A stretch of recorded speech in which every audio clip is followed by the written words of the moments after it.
मेरे हाथों को जंजीरों से बांधा गया था। मैं जेल की सलाखों के पीछे बैठा था। उस काल कोठरी में मेरे अलावा दो खतरनाक मुजरिम और भी थे। मेरे हाथों को जंजीरों से जकड़ रखा था, क्योंकि मैं जिस जुर्म में गिरफ्तार हुआ था, सुनने वालों को इस बात पर यकीन भी नहीं हो रहा था। पहली ही रात मैंने अपनी बीवी के साथ ऐसा काम किया था कि वह जान से हाथ धो बैठी थी। मेरी आंखें अभी भी लाल थी। पिछली रात याद आती ही मेरी रंगों में खून उबाल पड़ा था। लाल जोड़े में वह बेहद हसीन लग रही थी। उसे देखकर मेरे अंदर का वहशियत जानवर ही तो जाग उठा था। मैंने बड़ी बेदर्दी से उसके सर से दुपट्टा खींच कर उतार फेंका था, और जब अपना असली रूप उसे दिखाई तो वह दर्द से तिलमिला उठी, मुझे देखने लगी। मैंने कहा, क्या हुआ? अभी तो मैं अपने प्यार का इजहार भी नहीं की और तुम चिल्ला रही हो। अभी तो मेरा प्यार और जुनून पूरी रात तुम्हें बर्दाश्त करनी पड़ेगी, फिर तुम क्या करोगी? मेरी बात पर वह हैरानी से मुझे देख रही थी। जब मैं उसकी तरफ कदम बढ़ाया, जब इंस्पेक्टर ने डंडा जेल की सलाखों पर मारा, शायद तब मैं अपने होश में आया। उस इंस्पेक्टर ने मेरे कमर पर डंडा मारकर कहा, या तो आज यह सच बताएगा कि अपनी बीवी के साथ ऐसा क्या एक रात में किया कि वह मर गई, या फिर आज इसकी चीख पूरी जेल के कैदी सुनेंगे। चल बाहर। जेल का दरवाज़ा उस हवलदार ने खोला तो इंस्पेक्टर ने मुझे बड़ी तेज नज़रों से देखते हुए कहा, अच्छा भारी भरकम किस्म का शख्स था और गंजा भी था। उसका जानदार वजूद और 6 फुट कद को देखकर मेरा दिल एक बार भी घबराए नहीं था, क्योंकि मैं जानता था कि जो कुछ मैंने किया, मेरा सामना ऐसे ही लोगों के साथ हो सकता था। लेकिन मैं भी बेबस था। मेरे जुनून और वहशियत का यही होना था। मैं जेल से बाहर आया तो उस इंस्पेक्टर ने मुझे गिरेबान से पकड़ा और एक ऐसी काल कोठरी ले गया जहाँ सिर्फ अंधेरा था, जिसका दरवाज़ा खोलकर उसने मुझे अंदर धकेल दी। मैं बुरी तरह से मुंह के बल गिरा। उसने कहा, बेटा मुझे सच सच बता दे, तूने ऐसा भी अपनी बीवी के साथ क्या किया कि वह एक ही रात में मर गई, और जिस तरीके से उसकी मौत हुई है? फिर वह कहने लगा, तू ऐसे नहीं मानेगा। फिर उसने अपनी वर्दी की शर्ट के बटन खोल कर कहा, आज मैं तेरा वह हश्र करूंगा कि तेरी जुबान सच बताने पर मजबूर हो जाएगी। साले, बीवी को देखकर ऐसा भी तेरे अंदर कौन सा जानवर जाग उठा था? जरा मैं भी तो देखूं। उसने अपना गुस्से से चेहरा मेरे करीब किया, मेरे बालों को बेदर्दी से पकड़ कर कहा। मैंने कहा, मेरे हाथ जंजीरों से खोल और किसी लेडीज कांस्टेबल को मेरे हवाले लेकर आ। फिर तुझे बताता हूँ मेरा जुनून क्या है। तुझे मैं बताता हूँ, आज तेरा सारा जुनून निकाल के रख दूंगा। उसने मेरी शर्ट का पूरी तरह से ऐसे खींच के सारे बटन टूट कर करके बिखर गई। उसने मेरी वर्दी को फाड़ कर 3 टुकड़ों में कर दिया और मेरी कमर पर डंडे बरसाने शुरू कर दिए। उस शख्स के पहले डंडे ने तो मेरे पूरे शरीर में करंट दौड़ा दिया था। पहले डंडा बड़ी जोर का महसूस हुआ था। मेरी कमर पर पड़ने वाले डंडों ने मेरा वजूद सुन करके रख दिया था। अब ऐसी बात भी नहीं कि मुझे तकलीफ नहीं हो रही थी। मुझे बहुत ज़्यादा दर्द हो रहा था, इतना कि मैं बर्दाश्त नहीं कर पा रहा था। लेकिन मेरी ज़िंदगी में तो कुछ हो चुका था। शायद यह दर्द उसके मुकाबले में बहुत कम था। 15 से 20 मिनट तक वह शख्स मेरे जिस पर डंडों से लगातार मारता रहा, लेकिन मेरी जुबान से उफ तक नहीं निकली। वह खुद भी अब तक थक चुका था, इसलिए पूरी तरह से पसीने से भीग कर हाँफ रहा था। पसीने तो मेरे शरीर से भी बह रहे थे, साथ ही मेरा सांस भी बुरी तरह से फूल चुका था। बोल क्यों नहीं देता? क्यों मारा तुमने अपनी बीवी को? तो मुश्किल ही सही।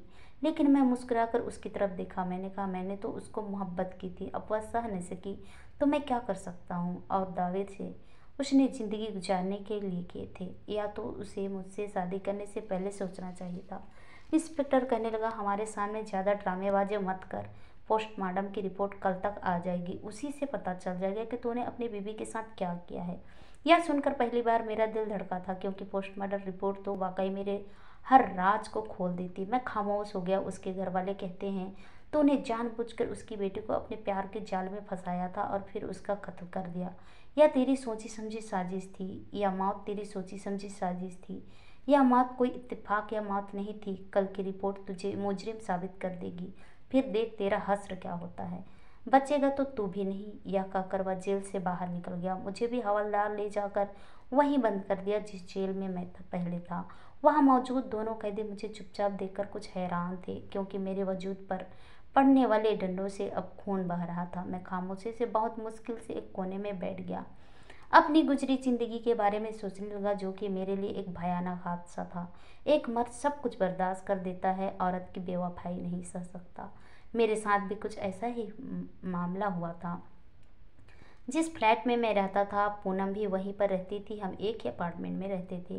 पूनम का फ्लैट हमारे घर से निचली मंजिल पर था। मैं ऑफिस के लिए जाता तो वह अपने फ्लैट का दरवाज़ा थोड़ा सा खोलती, मुझे देखती। पहले तो मैं इस बात को नज़रअंदाज किया, लेकिन एक बार भाग्य मेरी नज़र आधे दरवाजे तक पड़ी। एक बेहद खूबसूरत लड़की सामने खड़ी थी। मैं तो पलके झपकना भूल गया, उसके हुस्न का दीवाना हो गया और मैं नज़र पलटना भूल गया। लेकिन इससे पहले कि मैं अपना सब कुछ वहीं खो बैठता, फ्लैट का दरवाज़ा बंद हो गया। फिर खुद को झटका, फटाफट सीढ़ियाँ उतरकर बाहर चला गया। लेकिन पूरा दिन मुझे पूनम के ख्याल ने परेशान किया। मैं दिन भर अपनी सोच में गुम था, जब मुझे किसी ने बाजू से पकड़कर झंझोड़ा। बाजू के जख्मों ने मुझे करंट सा लगा दी, पर अपने आप को मजबूत किया। मैंने आंखें खोली तो मेरे बराबर में जेल में मौजूद कैदियों में से एक कैदी बैठा था। कहने लगा, तो सच क्यों नहीं बता देता? तुम्हारे जख्मों को देखकर तो मेरा दिल दहल गया है। क्यों सह रहा है यह सब कुछ? मैंने ठंडी सांस भरी थी, लेकिन जुबान का कफन नहीं तोड़ा था। हमेशा औरत को ही सच्चाई की देवी समझा जाता है, वफादार कहा जाता है और बेवफाई का लेबल मर्द के माथे पर चिपका दिया जाता है। लेकिन मेरा कसूर इतना था कि उसे बयां करना मुश्किल था। अगले दिन वह पुलिस वाला दोबारा मेरे जेल में मुझे तिरछी नज़रों से देख रहा था। कहने लगा, मैंने ज़िंदगी में बड़े बड़े सातिर देखे हैं, लेकिन पहले ऐसे इंसान से पाला पड़ा है। पहली बीवी भी मर चुकी है और दूसरी को तूने एक रात में मार डाला। ऐसी कौन सी आग है तेरे अंदर? मैंने कोई जवाब नहीं दिया। तेरी पोल खुल खुल रही है मेरे सामने, वह कहने लगा। तेरी बीबी की पोस्टमार्टम की रिपोर्ट ने मुझे जैसा हिला कर रख दिया। हम जैसे समझ रहे थे वैसा तो कुछ भी नहीं हुआ। फिर वह पुलिस वाला कहने लगा, तेरा केस मेरे लिए एक पहेली बन चुका है। तू सच बता दे, मैं वादा करता हूँ तुझे आज़ाद करवा दूंगा। उसकी बात सुनकर मैं फट पड़ा। मैंने कहा, तुम लोगों के वादे कभी सच्चे नहीं होते। औरत चार आंसू बहाकर बेचारी बन जाती है और मर्द सिर्फ इसलिए झूठ पड़ जाता है क्योंकि उसका सुनने वाला कोई नहीं होता। लेकिन औरत की चालाकियां कोई नहीं देखता। मेरी बात सुनकर इंस्पेक्टर कहने लगा, तू मुझे सारी बात सच बता, मैं वादा करता हूँ तेरे साथ इंसाफ करवाऊंगा।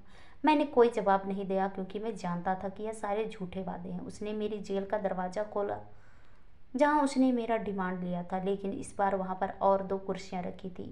पीछे वही पीला बल्ब जल रहा था। इस बार उस इंस्पेक्टर का लहजा बड़ा धीमा था। कहने लगा, जो कुछ पोस्टमार्टम में आया है उसने मुझे हैरान कर दिया है। मैं तो तुझे हवस का पुजारी समझता था, लेकिन ऐसा नहीं है। अपना चेहरा मेरे चेहरे के करीब किया। कहने लगा, सच बता, बात क्या है तेरे साथ? मैं अभी चुप था, फिर बोला, इतना ही बता दे कि पहली बीबी को क्यों मारा था। इस सवाल ने तो मेरे अंदर आग सी लगा दी। मैंने कहा, मैंने नहीं मारा उसे। मेरा आवाज़ इतना बुलंद था कि वह इंस्पेक्टर देखकर चौंक कर रह गया। इतना कहना था कि मुझे पूनम का हंसता मुस्कुराता चेहरा मेरे सामने आने लगा। एक दिन मेरी माँ ने भिंडी बनाई थी। मुझे भिंडी बिल्कुल पसंद नहीं है, मैं नहीं खाऊंगा। आप जानती हैं मुझे यह नहीं पसंद, फिर भी बनाई है। माँ ने कहा, ठीक है, कुछ और बना दूंगी। लेकिन मैंने साफ इनकार कर दिया। मैं मुंह सुजाकर टीवी देख रहा था जब बाहर दरवाजे की डोरबेल बजी थी, इसलिए मुझे उठकर जाना पड़ा। मैंने पूछा, कौन हो? तो एक सुरीली सी आवाज़ मेरे कानों ने सुनी। मैंने दरवाज़ा खोला। देखकर तो मेरी सूझबूझ फिर से गुम हुई थी। मुस्कुराते हुए उसने अपने हाथ में पड़ी प्लेट मेरे सामने कर दी। मैं प्लेट उसके हाथ से लेकर ऊपर रखा, रुमाल हटाया तो उसमें पुलाव था। कहने लगी, आंटी घर पर है? मैं पीछे हट गया। अंदर किचन में है। अभी तक मैं दरवाजे पर खड़ा उसी को देख रहा था। जाते हुए मुझसे कहने लगे, क्योंकि मुझे पता है आप भिंडी नहीं खाते। मालूम हुआ कि वह लड़की रोज़ दिन हमारे घर आती है, इसलिए जब मेरी माँ ने उस लड़की के लिए मेरी रजामंदी पूछी तो मैंने कोई एतराज़ नहीं किया। तो मेरी शादी पूनम से हो गई। पूनम को पाकर मैं बहुत खुश था। जितनी मोहब्बत मैं उससे करता था, ऐसी ही जज्बात वह भी मेरे लिए रखती थी। हम दोनों ही एक दूसरे का साथ पाकर बहुत खुश थे कि जब मेरी माँ का देहांत हो गया। वह बीमार तो पहले से ही थी, लेकिन अचानक से हमें छोड़कर चली गई। उसके बाद मेरी कंपनी ने मुझे दूसरे शहर भेज दिया। मुझे कंपनी की तरफ से गाड़ी और फ्लैट भी मिला था। मैं पूनम के साथ मुंबई में शिफ्ट हो गया। जिस फ्लैट में मैं रहता था वहाँ सामने एक और फैमिली भी रहती थी। अभी हमें सिर्फ कुछ ही दिन गुजरे थे कि रात के 2 बजे मुझे वहाँ से लड़ने की आवाज़ आ रही थी। मेरे साथ साथ पूनम भी आँख खुल गई। बात ही कुछ ऐसा था कि उस घर में रहने वाला मर्द न जाने किस पर चिल्ला रहा था। क्योंकि वह घर बिल्कुल हमारे घर के सामने था, इसलिए आवाज़ बहुत साफ आ रही थी।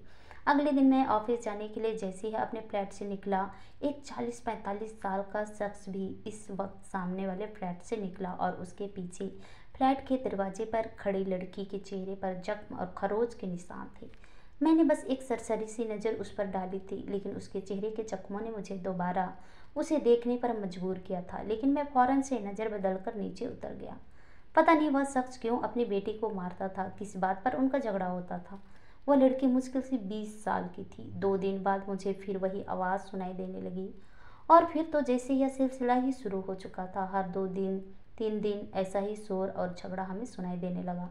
एक दिन मैंने पूनम से कहा, यह किस माहौल में हम लोग फंस गए हैं। वह कहने लगी, ऐसा मत बोलिए, मुझे उस लड़की पर बहुत तरस आता है। एक तो उसका पति उसकी दोगुनी उम्र का है और उस पर जुल्म भी करता है। यह सुनकर मेरा तो दिमाग चकरा के रह गया था। मैं तो उस लड़की को उस शख्स की बेटी समझा था।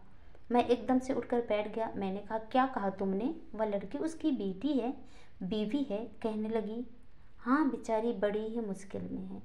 सुनकर मुझे भी बड़ा दुख हुआ था, लेकिन मैं दूसरों के मामले में कम ही दखलंदाजी देता था। फिर धीरे धीरे पूनम की उस लड़की से दोस्ती हो गई। मैं भी एतराज़ नहीं की, क्योंकि महिलाओं के मामले में मैं क्या बात करता। पूनम उसकी मजबूरियों के किस्से मुझे सुनाती रहती थी, लेकिन मैंने यह चीज़ नोट नहीं की थी कि जब से पूनम मुंबई में इस फ्लैट में शिफ्ट हुई थी, कुछ ही दिन में उसका रवैया बदलने लगा था। हालांकि मेरी तरफ से कोई रोक टोक नहीं थी, लेकिन अब अक्सर वह घर की तरफ ध्यान नहीं देती थी। मैं घर आता तो खाना तैयार नहीं होता था। एक बार मैं घर आया तो कई बार डोर बेल बजाने के बावजूद दरवाज़ा नहीं खुला। मुंबई में हमारा कोई रिश्तेदार भी ना था कि मैं यह सोच लेता कि पूनम वहाँ होगी। मजबूरन मुझे बराबर का दरवाज़ा खटखटाना पड़ा। मुझे लगा कि पूनम की उस लड़की से दोस्ती है तो शायद यहाँ हो। पहले ही बेल पर दरवाज़ा खुला। सामने वह लड़की खड़ी थी। कहने लगी, कहिए। मैंने कहा, पूनम आपके घर पर है क्या? कहने लगी, नहीं, वह मेरे घर पर तो नहीं है। मैंने उसको एक लड़की के साथ जाते हुए देखा था। शायद उसका भाई होगा। उस लड़की की बात ने तो मेरी जान निकाल दी।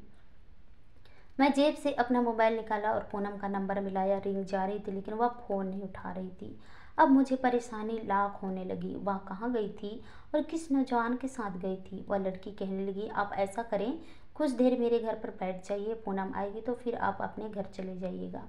लेकिन मुझे यह बात मंजूर नहीं लगी। पहले से ही उसका पति किस किस्म का सख्ती मिजाज का था। मैंने कहा, नहीं, रहने दें, मैं यही इंतज़ार कर लूँगा। वह कहने लगी, आपकी मर्जी है। उसने दरवाज़ा खुला ही छोड़ दिया और अंदर चली गई। मैं बार बार पूनम के मोबाइल पर कॉल कर रहा था, वह मेरा फ़ोन नहीं उठा रही थी। कुछ देर बाद वही लड़की कुर्सी लेकर बाहर आ गई। कहने लगी, यह रख कर यहाँ बैठ जाइए। मैं वह कुर्सी ले ली, साइड पर रख कर बैठ गया। मैं थका हुआ ऑफिस से आया था, मुझे आराम की ज़रूरत थी। वह कुछ देर के बाद मेरे लिए जूस का गिलास ले आई और ऑफिस से थके हुए आए हैं, इसलिए आप इसे पी लीजिए। पूनम भी अभी आती होगी, वैसे भी पिछले 3 घंटा हो गया है, अब तो उसे आ ही जाना चाहिए था। उस वक्त मुझे प्यास तो बहुत महसूस हो रही थी। मैंने जूस का गिलास खाली किया और उसका थैंक्स करके कुर्सी पर बैठकर पूनम का इंतजार करने लगा। 2 घंटे गुजर चुके थे। फिर मैंने देखा कि पूनम सीढ़ियाँ चढ़ गई थी। मैंने उसे उसकी तरफ देखा। मुझे देखकर वह घबरा गई। कहने लगी, आप जल्दी आ गए? मैंने कहा, जल्दी मैं नहीं, तुम लेट हो। मोबाइल कहाँ है तुम्हारा और कहाँ गई थी तुम? किसके साथ गई थी? एक ही सांस में मैंने कई सवाल कर डाले। उसने जल्दी से अपने पर्स से चाबी निकाल दरवाज़ा खोलने लगी। कहने लगी, अभी 2 घंटे पहले ही तो मैं गई थी, बस बाजार से कुछ सामान लाना था। उसके हाथ में एक शॉपर था। कहने लगी, मैं सामने वाली फ्लैट की निशा को बताकर गई थी। उसने आपको नहीं बताया? वह फ्लैट का दरवाज़ा खोल चुकी थी। अंदर दाखिल होते ही उसने कहा। मैंने कहा, कई किसके साथ गई? कहने लगी, क्या हो गया आपको? जाहिर सी बात है, अकेले गई थी और यहाँ करीब में जो मार्केट है वहीं तक गई थी। वह शॉपर से दूध के डब्बे और ब्रेड और किचन का दूसरा सामान निकाल रही थी। फिर अपना पसीना पोंछने लगी। कहने लगी कि मैं तो समझी थी कि मार्केट करीब होगी, लेकिन पैदल आने जाने में पता लग गया 2 घंटे का तो पता ही नहीं चला। मैंने कहा, यह एक चीज़ लाने में तुम्हें इतना वक्त लग गया कि 5 घंटे तुम बाजार में गुजार कर आ रही हो? मेरी इस बात पर उसने मुझे हैरानी से देखकर कहने लगी, क्या हो गया है आपको आज? क्यों बिना वजह मुझसे बहस कर रहे हो? मुझे यह समझ नहीं आ रही थी कि पूनम मुझसे झूठ क्यों बोल रही थी। पिछले 5 घंटे से घर पर नहीं थी, मुझसे कह रही है कि अभी 2 घंटे हुए हैं। फिर वह लड़का कौन था? मैंने खुद को झटका के मुझे शक नहीं करना चाहिए कि शक का जहर मैं अपनी ज़िंदगी में घोलूं मैं बात को खुद ही रफा दफा कर दिया। लेकिन अगले दिन ही मैं जब ऑफिस से आ रहा था तो पूनम सीढ़ियों में से उस लड़के से बातें कर रही थी, हंस रही थी। यह देखकर तो मेरा खून ही खौल उठा। वह लड़का कह रहा था कि सामान मुझे दे दो, मैं ऊपर ले जाता हूँ, आप कहाँ वजनी सामान उठाएंगी। लेकिन वह मना कर रही थी, कह रही थी कि मेरा तो रोज का काम है, आप कब तक ड्यूटी देंगे। मैं तेजी से चलता हुआ जब तक उन तक पहुंचा तो वह हंसकर बातें कर रहे थे। मैंने यही बातें सुनी थी। मैंने गुस्से से उस लड़के की तरफ देखा और फिर पूनम की तरफ देखा। वह लड़का मुझे देखकर फौरन से सीढ़ियाँ लांघ कर वहाँ से चला गया। मैंने कहा, यह कौन है। पूनम ने पलट कर मेरी तरफ देखा। उसने कहा, हमारे बिल्डिंग में रहता है, मैं ही सारी जिम्मेदारी मुझ पर ही होती है, पहले लेकर आओ फिर पकाओ। मैं फिर पूनम से उस लड़के के बारे में पूछा। उसने कहा, मुझे सामान उठाया देखा तो पूछ लिया और मेरी मदद कर दी। अब मैं अक्सर जब भी घर जाता तो पूनम घर पर नहीं होती। बराबर कमरे की दिशा से पूछता तो कहती कि पूनम एक लड़के के साथ कई घंटे से गई हुई है। अब तो मेरा सब्र जवाब दे गया। यह क्या था, मैं पूनम से लड़ने लगा। वह हर बार मुकर जाती थी। एक बार मैं ऑफिस से घर आया तो घर का दरवाज़ा खुला हुआ था। यह देखकर तो मैं घबरा गया। जैसे मैंने दरवाज़ा खोला तो मुझे कमरे से फुसफुसाने की आवाज़ आ रही थी। मेरे कमरे का दरवाज़ा भी थोड़ा सा खुला हुआ था। मैंने दरवाज़ा खोल के देखा तो मेरी तो जान निकल गई। वह लड़का पूनम के साथ इस हद तक करीब खड़ा था। जैसे ही मेरी नज़र उस पर पड़ी तो दोनों घबरा गए। फिर पूनम कहने लगी कि मुझे चक्कर आ गए थे, इसलिए इसने मुझे कमरे तक छोड़ दिया। ये सुनकर मैं पूनम को थप्पड़ मार दिया। वह लड़का फौरन घर से बाहर चला गया था। मुझे इस बार बर्दाश्त नहीं हुआ। मैंने पूनम को बहुत मारा था, धक्के देकर उसे घर से बाहर निकाल दिया। मैं उस वक्त पागल ही तो हो गया था। अपनी बीवी की बेवफाई बर्दाश्त नहीं हो रही थी। लेकिन आधे घंटे बाद ही मुझे कॉल आई कि रोड क्रॉस करते हुए आपकी बेबी का एक्सीडेंट हो गया। कुछ दिन बाद हुए थे कि मुझे निशा के पति के मरने की खबर मिली। अचानक से उसको हार्ट अटैक हुआ था और वह मर गया था। वह बेसहारा हो गई। एक बार कहने लगी कि मैं उससे शादी कर लूँ, मुझे भी एक सहारे की ज़रूरत थी। मैंने भी हामी भर ली। जब मैं निशा से शादी कर लिया वह दुल्हन बनकर मेरे कमरे में बैठी। लेकिन जैसे ही मैं कमरे में दाखिल होने लगा तो वह फ़ोन पर किसी से बात कर रही थी। उसकी बातों ने तो मेरे होश उड़ा दिया। किसी से कह रही थी कि मैं तुम्हारे पैसे बहुत जल्द दे दूँगी। लेकिन उसने कमाल का काम किया। पूनम के लिए जो शक का बीज तुमने समीर के लिए दिल में डाला था वह पूनम का तो पत्ता ही बड़ी आसानी से साफ हो गया। फिर अपने बुढ़े पति को तो मैं जहर देकर मार ही डाला। सब समझते थे कि मैं मजबूर हूँ, लेकिन मेरे नए नए मर्दों की लालच की वजह से वह मुझे मारता था। मर गया बुढ़ा, किसी को शक नहीं हुआ और मुझे अपनी मोहब्बत भी मिल गई। समीर को देखते ही मैं अपने होश खो बैठी थी। आज मैंने उसे पा लिया। यह सुनकर तो मेरा दिमाग चकराने लगा। उस लड़के ने क्या घटिया खेल खेला था मेरे साथ। गुस्से से मैं कमरे में दाखिल हुआ। उसकी वजह से मैंने अपनी मोहब्बत खो दिया था, इसलिए उसका दुपट्टा बड़ी बेदर्दी से उतारा और उसे बहुत मारा। उसके बाद उसका गला दबाकर मैंने उसे मार डाला। मैंने उसके साथ कोई रिश्ता नहीं किया था और यही उसकी पोस्टमार्टम की रिपोर्ट में आया था। उसने मेरा घर बर्बाद करके रख दिया था। मैं कैसे उसे छोड़ सकता था। मेरी बात सुनकर वह पुलिस वाला खामोश हो गया। मैं नहीं जानता था कि मुझे क्या सज़ा मिली, कि मेरा कसूर सिर्फ इतना था कि पूनम पर शक करना था। आशा करते हैं दोस्तों आप लोगों को ये कहानी पसंद आई होगी। कहानी पसंद आई तो कहानी को लाइक कीजिए, शेयर कीजिए, कमेंट कीजिए और ऐसी ही कहानी सुनने के लिए प्लीज़ हमारे चैनल को सब्सक्राइब जरूर कीजिए।